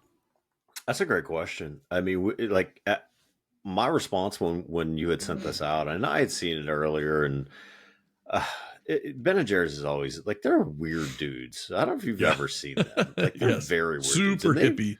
Yeah, and they've always been like, and they've been called out plenty of times, like even on national TV, like people have like, interviewed them and pretty much backed them into a corner, and it just doesn't stop them. Like they're on like a 250 acre farm or something crazy in Vermont. Like, I mean, they've just got all this land, all this money. Their ice cream, let's be honest, it is just overpriced. Like, I mean, I've never craved Ben & Jerry's ice cream, but people, it's just this thing that people get on, and the people that you're marketing to and selling to, like, these are just rich people, right? I mean, like most your average middle class people probably aren't buying, a small little quarter pint of Ben & Jerry's ice cream, unless it's on just some deep discount or some sale, right? You're going for the Turkey Hill. You're going with, other brands, that you get more bang for your buck. Yeah. So, but you're just asking. There just has to be a reason. There has to be a reason that all these brands are trying to do this. I don't know what the answer is, but it has to be on purpose. There's no way that Ben or Jerry decided, I'm just going to make this random tweet, thinking that people were just going to accept it and say, you know what, you're absolutely correct. They were just doing it either, I don't know, were they just drunk and decided, hey, we're just going to tick a lot of people off today. And see the comment section. Mission accomplished. Forgetting that you have you're only now just a brand under Unilever, which let's dig into what Unilever owns and everything. Controls. Deodorant, everything. Yeah, I mean, they control a ton of stuff. There's very few companies out there that aren't under one of three major brands. But just to self-sabotage like this, there has to be a reason they're doing it. You can't be that we've just made so much money, now we're just going to speak our minds. Because again, they don't own the brand. They're apparent that they're Right. just a small portion of Unilever. Let's not like it's not like Ben and Jerry's owns Unilever. Someone else owns them, so there has to be. There just has to be a reason they're putting all this stuff out. I don't know what the answer is, but there's no way that these companies are just self-sabotaging on their own. Well, I'll tell you, just to give you an idea, Unilever has 400 brands, and they own everything from Axe body spray to Ben and Jerry's to Dove soap, Hellman's mayonnaise. I mean, there's tons and tons and tons of stuff that they own. Vaseline, Sunsilk. I mean, there's just whatever you can think of, they probably have. And so it's just a huge thing. And so, yeah, Ben and Jerry's is just one of their brands. But I did think one of the tweets, I guess, a response to that tweet, a person said, I look forward to the virtue signaling Ben and Jerry's returning their factory's land to the Abenaki and Mohican Native Americans that have lived in Vermont for 10,000 years. Another user said, so basically saying, hey man, we're calling your bluff. You're saying that we need to give everything back to indigenous people. You have a factory sitting in Vermont on what was previously Native American land. So like, what exactly what's your point? What are you trying to get at if you're Ben and Jerry's? And I'm not saying, for the record, almost no one has been treated much worse than American Indians, right? Like clearly a horrible history, a horrible treatment. And even now, most of the ones that are left live on reservations, right? So it's like, it's a terrible situation. Nobody's doubting that. But the idea to come out on the 4th of July and say, America's all on stolen ground and we need to give it back. What would that mean? Like, what are you getting out of that? And, the only thing that this reminds me of is we talked about this on the show a little while back, talking about the Bud Light controversy and everything. And a gentleman named Anson Frericks, who came out, former Bud Light executive, and said that all of these companies are beholden to companies like BlackRock, State Street, all of these different, huge companies, because they're who is deciding where the money goes. And because of that we got into ESG scores and all of that stuff. And, I'm still trying. I'm still going to continue to try to get Anson Frericks to come on the show. We have talked. I have been in communication with Anson about coming on the show. So I'm hopeful. He was responsive to me. You've seen the messages. We have had some back and forth, and sent his team some clips and some links and stuff like that. One of the downsides, if you want to call it that, when you have a show called You Get the Horns, we give it to you very straight, and sometimes that makes people nervous to come on here and have really honest conversation versus the things that are polished and softball questions that might come up in a more mainstream outlet. But look, let's face it, Anson Frericks put it out there. No one was asking for it. He put it out there on his own. So now that he has, again, we would absolutely love, to be able to have him come on the show and kind of give us his take, because this seems like exactly that, right? I mean, what else would it be if they're not financially motivated to do this? What else would it be? But I don't understand how you're financially motivated and losing billions of dollars. I mean, it's Unilever that lost the money, I guess, not Ben and Jerry's. So I feel like these Ben and Jerry's people are just loose cannons because it's Unilever stock that went down. Yeah. Because I just don't understand how it can all work. I need someone who can actually explain it to us. Anson Frericks might be able to do it. Somebody's got to be able to do it, because someone has to be able to explain to us exactly why any brand would do this stuff. It seems ridiculous. Yeah. And name one country, one continent that hasn't been held by one person and has been overtaken by another. That's how empires and dynasties all were birthed. It wasn't, let's be nice. It was see and conquer. Again, doesn't make it right, but it makes it what it is. I mean, it is what it is. Don't tell me. I'm not sitting here saying America doesn't have like just deep, ugly scars, because it does. Sure. But it's part of what made the country. You know, you learn, you grow from it. But yeah, you want to start giving it back, start with yourself. Be the first Yep. one to say, here's our business. Come and take it. You know, Yeah. tear it down or take over it, whatever you need to do. Yeah. Or we're going to give you, 80% of the proceeds and profits from this if you want us to keep the business going. Yeah, it just doesn't. It's like Ben and Jerry's, put your money where your mouth is. Yeah. Like you want to talk about, don't just put out a tweet, do something about it. Tell us what you're doing. Are you donating land and giving it back to indigenous people? Are you donating massive amounts? Maybe they are, right? Let's find out. Are you giving away massive amounts of money to indigenous people so that they can purchase property of their own that maybe they can't afford, but you're willing to step up and help them purchase property for them to be able to establish homesteads on? Probably not, but if so, we'd love to be able to see it. Because I will say that they also, Ben and Jerry's in June, announced that it would no longer pay to advertise on Twitter, blaming what it says is a rise in hate speech. And I'm literally saying this because it's in quotations on here, in hate speech on the platform since Elon Musk took over. In a blog post, the company said it watched the changes at Twitter since Musk bought the social media giant last fall with great concern, writing that hate speech is up dramatically while content moderation has become all but non-existent. Look, Yeah. I don't spend a massive amount of time on Twitter, but I got to tell you, I personally have just not noticed some massive spike in hate speech since Elon Musk took over. I'm not saying that it's not there. It could be. But it isn't in my algorithm. So maybe if I'm not looking up hate speech, maybe I'm not finding it, Right. maybe the Twitter algorithm's actually working, because I've seen a 0% spike in hate speech on my Twitter algorithm since Elon Musk took over.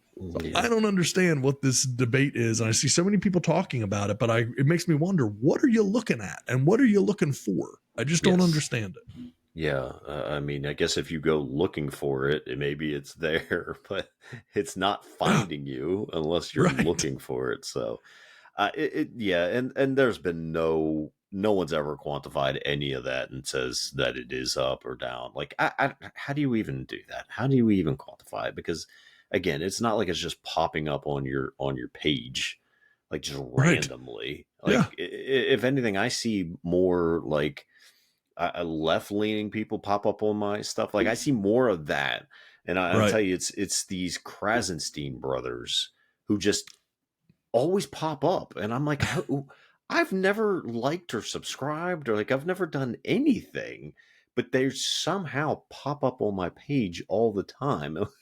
So I don't get it. So I just don't understand why.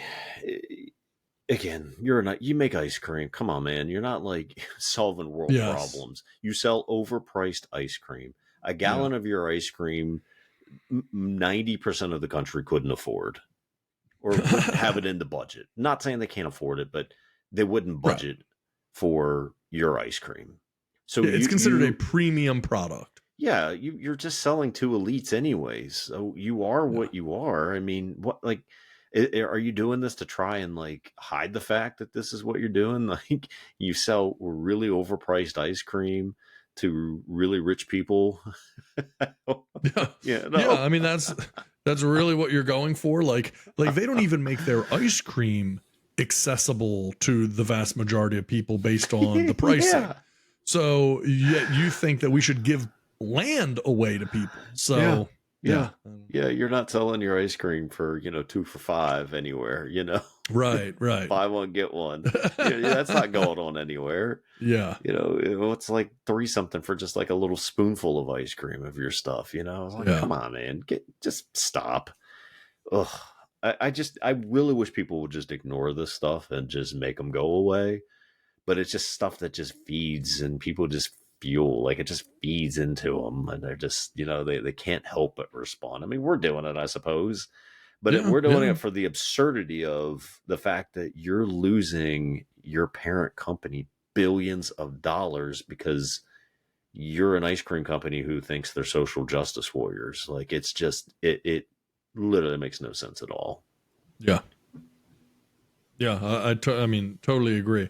And I'm actually looking, and I'm not even going to bother reading this whole thing because their actual press release around this was like the headline is the U.S. was founded on stolen indigenous land this July 4th. Let's commit to returning it. That's the headline of what Ben and Jerry said. But man, the whole long thing is very, very detailed with a bunch of different paragraphs. The story of Tunkasila Sakpe, and they're going through piece by piece by piece that they seem to be advocating for America to give away Mount Rushmore, because they end with return Mount Rushmore to the Lakota. The U.S. exists on stolen land. We have to acknowledge that today and every day. In the case of Mount Rushmore, the Supreme Court already did. This July 4th, it's time to return that sacred place to the Lakota.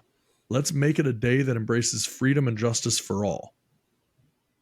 Again, what does that mean? You just like go and give them a deed to it, or right? Like, what are they going to do with it? Yeah, what are they doing with it?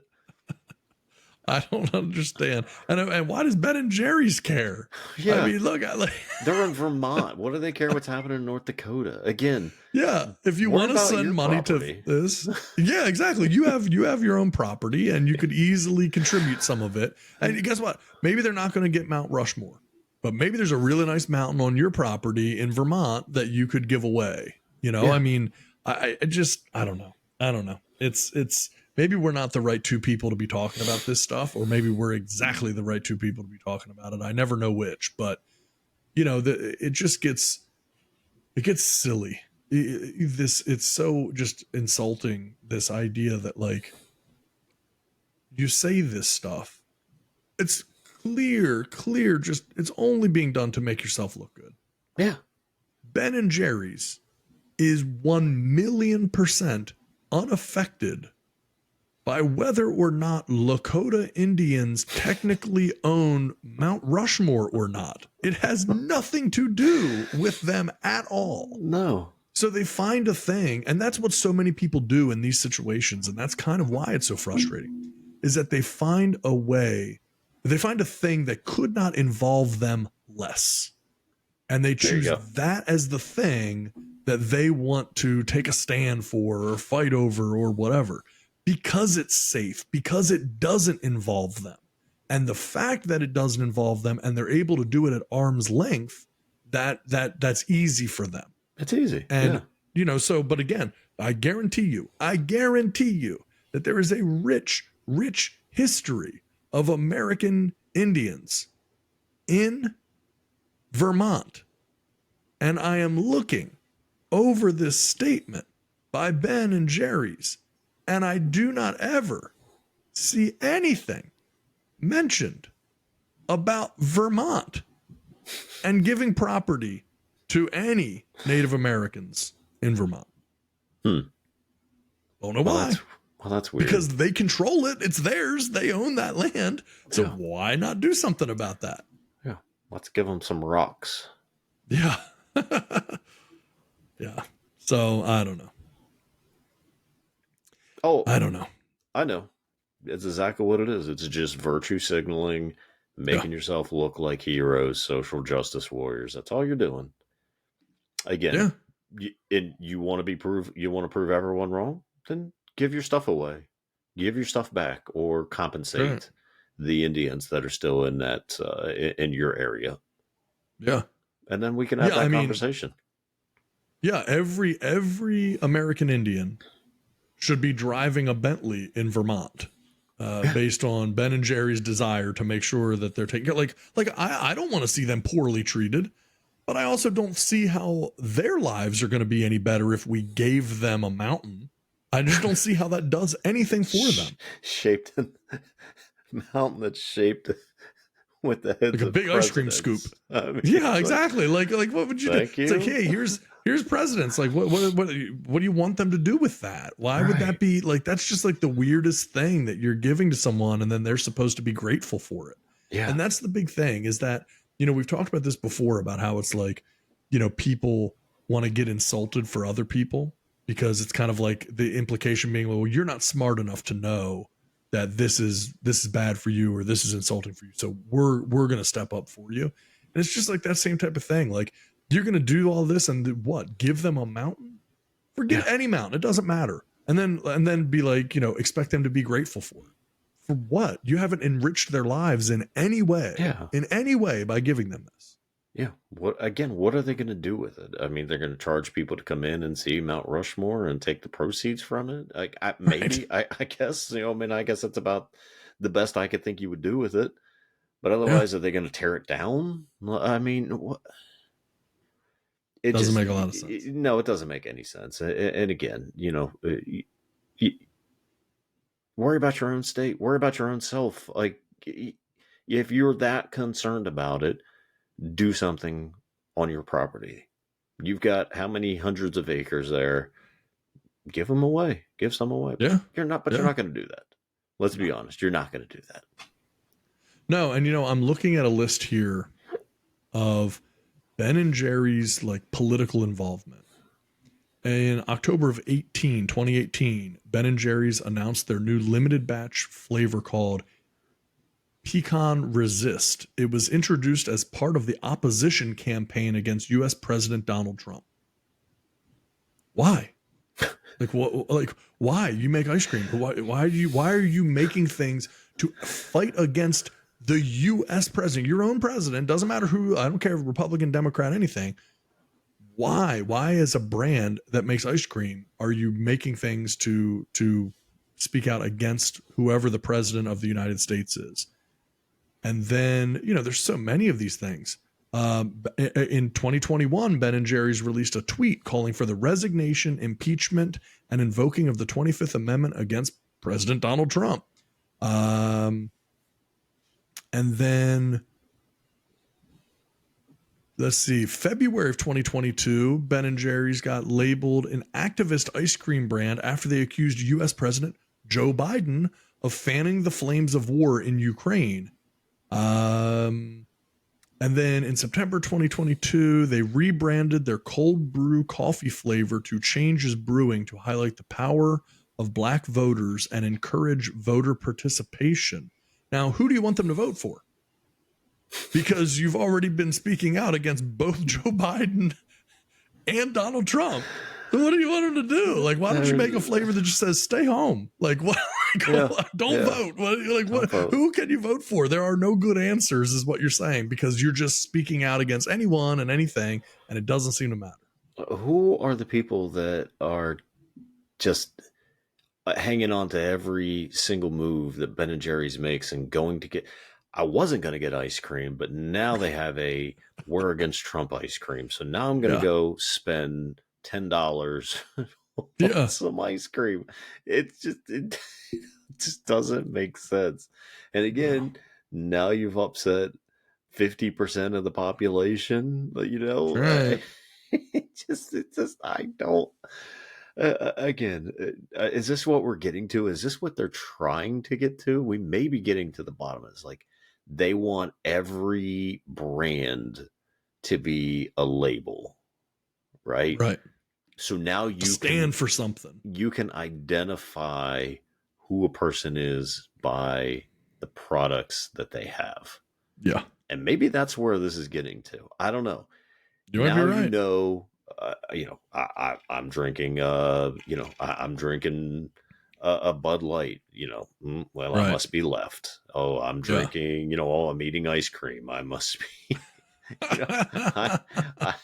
I don't know. I guess I'm left as well. I'm drinking Miller Lite. Well, he must be a Republican, because it used to be anytime you would see anyone drinking a Miller Lite, Bud Light, didn't matter. Oh yeah, they're Republicans. It was just automatic. Right. So now we need to really identify. And maybe that's what it's going to come down to. Maybe it is just brand awareness to the point of you now know who a person's affiliation is based on what they have, based on the clothes. Makes it they very wear. easy to break everyone up into groups and manage them all a little bit more easily. And to cause division, disunity. Well, I'm not gonna hang out with that dude. Look, he's got Ben & Jerry's ice cream. Well, yeah, I mean, you're not wrong, because I look back and in 2020, after everything had happened with all the George Floyd stuff, Ben and Jerry's publicized a statement encouraging Americans to, quote, dismantle white supremacy and face the sins of our past. Later that month, they endorsed defunding the police. So again, at this point, Ben and Jerry's has spoken out to give Mount Rushmore to American Indians. They've spoken out against both Donald Trump and Joe Biden. They want to defund the police. And there's a million other things that they've spoken. So basically, they just don't want government. They want chaos. Like Ben and Jerry's, this laid back Vermont easygoing hippie thing, they actually are trying to foster chaos. They say Biden's fanning the flames of war in Ukraine, and they want to defund the police, and they want to just do all of these crazy things. And they make ice cream. Ice cream. Yeah. They don't make cars. They don't make guns. They make some frozen milk, essentially. Yes. With lots of sugar in it. That's terrible for your health anyways. Yeah. Ice cream. Yeah. This is an ice cream company that we're talking about right now. I feel like I'm Allen Iverson here. We're talking about ice cream. And you know what's funny too is they've been criticized. Unilever has been criticized as well because they're still selling Ben and Jerry's ice cream in Russia.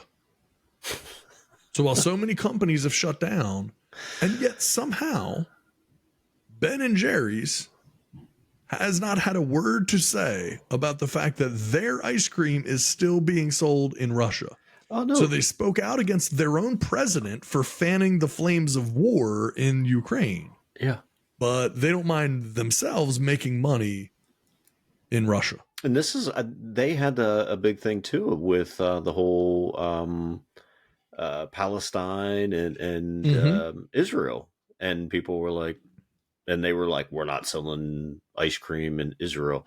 And people pointed out like, yeah, they are. Like they're just doing it a different way, but they're still selling ice cream. So they're just hypocrites. They're just hypocrites is what it basically boils down to. They're just two old men who have nothing apparently better to do with their retirement than to just stir and cause a whole bunch of trouble. Maybe they're just the ultimate, like, you know, they're just the ultimate trolls. Like they are the ultimate, you know, trolls, and they're just trying to cause, meanwhile, you know, chaos and everything else. And meanwhile, they're just sitting back laughing that anyone is even paying attention to them at this point. Right. So, yeah, they just can't believe anyone's listening to them. Yeah.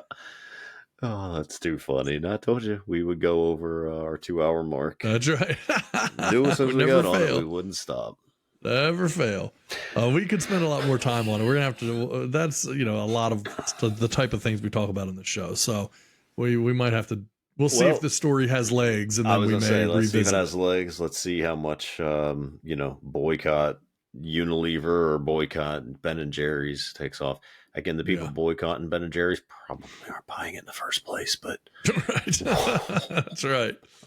Yeah, very, very true. Yeah. All right. Well, last little bit of trivia for the night here, and I always like to end with something kind of interesting. This one's a little bit of a throwback, a little movie trivia. Do you remember the movie way back in the day called Howard the Duck? Dude, I'm gonna promise you, I know this thing got lambasted. I loved the movie. I absolutely loved it. I owned it for the longest time on VHS. Yeah, I mean, I haven't seen Howard the Duck in forever. I remember it being a good movie, but again, it's been a long, long time since I've seen it. But I have some interesting information about this movie that I thought you might get a kick out of. So, at the time of the release of Howard the Duck, I don't know if you know who made Howard the Duck, but it was George Lucas. Mm-hmm. George Lucas makes Howard the Duck. At the time that they released Howard the Duck, George Lucas had just built Skywalker Ranch. Skywalker Ranch is, of course, where they do all the special effects and all kinds of stuff. He spent $50 million building out Skywalker Ranch. So he was counting on Howard the Duck being a big hit in order for him to recoup all of this money that he just sank into Skywalker Ranch. Howard the Duck was not a big hit at all. It was a huge bomb. So when it bombed, he had to start selling off assets in order to stay afloat. So his friend, Steve Jobs, the CEO of Apple, offered to help him out by buying Lucasfilm's newly launched CGI animation division. And he bought it for a price well above market value just to kind of put money in George Lucas's pocket. Lucas agreed because he's broke. So, I mean, they had just created this new CGI animation division. He thought it was going to be big. He's like, screw it. The price is great. You know, Steve's helping me out. He's paying above the market value for this. That division became Pixar. Oh. Now, it didn't start as Pixar, obviously, but that division of that animation became Pixar Studios, which of course is now owned by Disney, but certainly was for a time owned by Apple, and that's how they owned it. It wasn't Apple didn't start it; they didn't do anything with it, but it was essentially they bought it at a fire sale, basically, from George Lucas, all because Howard the Duck flopped. If Howard the Duck had done better, might be a whole different world of movies today. When you think about everything that's been made by Pixar over the years, even though the last 5 movies or some of theirs have all done terrible, but previous to that, they were on quite a run with Toy Story and, you know, all these different movies, and might be a totally different world of movies now if Howard the Duck had done better at the movie theaters. That is so crazy. Yeah. And it was a bad movie. It wasn't a great movie. I liked it, but I can understand why most people were like, what is this? Right. Yeah. That would make sense as a reaction. It's kind of creepy to see this sort of live action duck doll that talks and puppet. Yeah. Like, yeah, it was really weird. Definitely a very weird movie, but that's funny. Leah Thompson was so gorgeous in that movie, though. Yeah, well, that helps. Yeah. You would have thought that would do the job and get some ratings, but absolutely didn't work out. Did not.